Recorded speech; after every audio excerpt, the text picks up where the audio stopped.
Iraq Iran जंग के दौरान अमेरिका, ब्रिटेन, यूरोप के कई देश सद्दाम हुसैन के साथ खड़ा था और वो सद्दाम हुसैन को अपना दोस्त मानता था।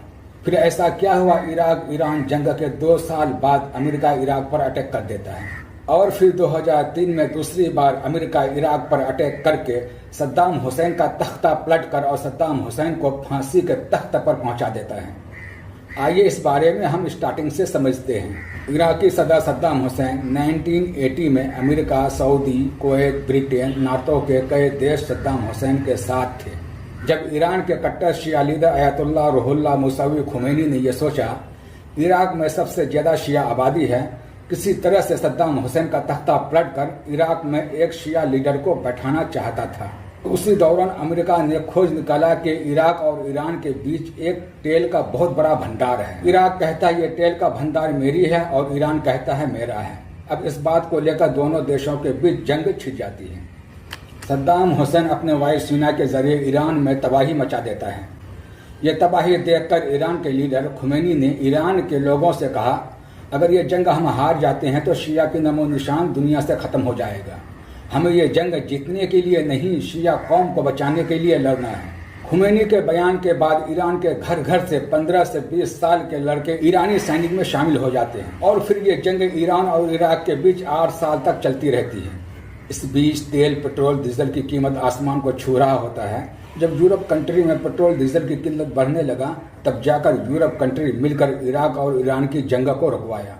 अब तक कई लाख जनता और सैनिक इराक और ईरान के इस जंग में मारे जा चुके थे।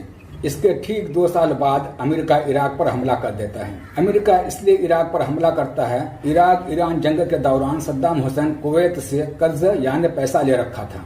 अब कुवैत इराक यानी सद्दाम हुसैन से अपना पैसा वापस मांगता है। सद्दाम हुसैन कहता है मेरे पास पैसा नहीं है, जो तुमने हमें कर्ज दिया है वो सब कर्ज हमें माफ कर दो।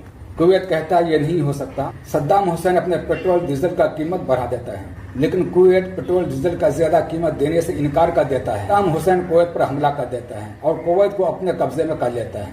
पूरी दुनिया की नजर सद्दाम हुसैन पर टिकी हुई थी। ये देखकर अमेरिका अपने सैनिक वहां पर उतारता है और कुछ ही दिनों में कब्जे वाले क्षेत्र को अमेरिका के सैनिक अपने कब्जे में ले लेता है। सद्दाम हुसैन पर बहुत सारा प्रतिबंध लगा दी जाती है। प्रतिबंध के बावजूद सद्दाम हुसैन तेल की सप्लाई करता रहा।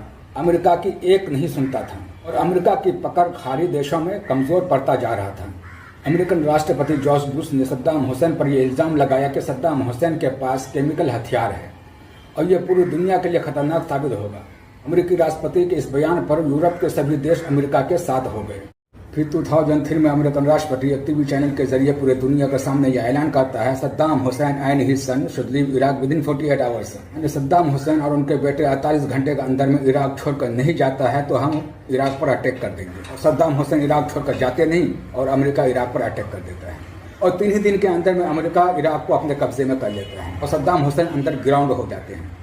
सद्दाम हुसैन को अरेस्ट करने के लिए बहुत सारी एजेंसीज चलाई गई, लेकिन सद्दाम हुसैन को खुद उन्हीं के आदमी ने पैसे के लालच में आकर अमेरिकी सैनिक को यह बताता है कि सद्दाम हुसैन फला जगह में छुपा है और अमेरिकी सैनिक जाकर वहां पर सद्दाम हुसैन को गिरफ्तार कर लेता है और तमाम जांचों के बाद यह पता चलता है कि यह असली सद्दाम हुसैन ही है और सद्दाम हुसैन को अरेस्ट करके उनके ऊपर बहुत सारे केसेस लगाकर इराकी अदालत में उनके खिलाफ मुकदमा चलाया जाता है।